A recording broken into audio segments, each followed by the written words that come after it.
I'm looking for a mirror. Do you have a mirror, please? I need a mirror.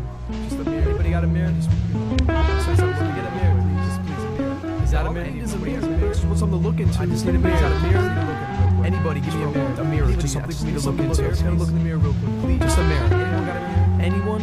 No, I need a mirror, please. She had the beauty of a vaudeville actress. I wanted to play the role of her man, but I needed practice. I thought the house was coming down, but in fact it was the skyline that was collapsing. I'm sure it meant something, but I couldn't quite catch it. She had a man she didn't want, I read it from her actions, that my presence was the most refreshing of distractions. I asked her, who's that? She said her man was such a bastard. I looked him up and down, it seemed that he was into fashion, rocking the tux, staring at the window, where was the attraction?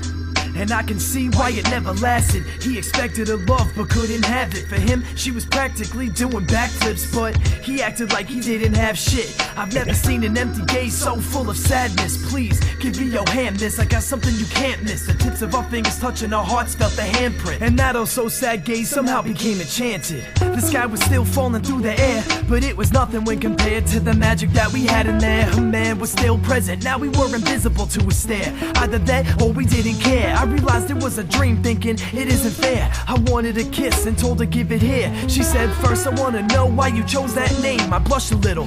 Baby, it's hard to explain. Karma's the hole that we live in, you just gotta relax. If you ain't at peace with it, then the walls will collapse. Try as you must to escape it, you will be wasted. You need to accept your shortcomings and be patient, cause one day when your second half finds you, you know it's true, cause out of that hole they gonna pry you. And through a seemingly broken sky you two can fly through. And in that moment she understood. She whispered, I'm you, like Inception. I knew she was just a projection, but she was comfort in this crashing world, my protection. Beautiful blonde hair that dropped to her shoulders, purity in its purest form. I couldn't hold her, I knew that such an interaction won't work. If I get too close, then this blessed dream will be over. I just needed more time for me to know her, show her how real this world can be. I was so sure that this was the kind of girl that never exists. I'll never see her again, I gotta give her a kiss. Yet my feet were stuck stiff in a state of hesitation. My flesh was too impure, there was no way she would embrace it. I think her man was feeling the frustration, back and forth pacing. For fuck's sake, kid, I don't know what the fuck you ever did to waste it, but now your relations have become so foul that they flagrant. But now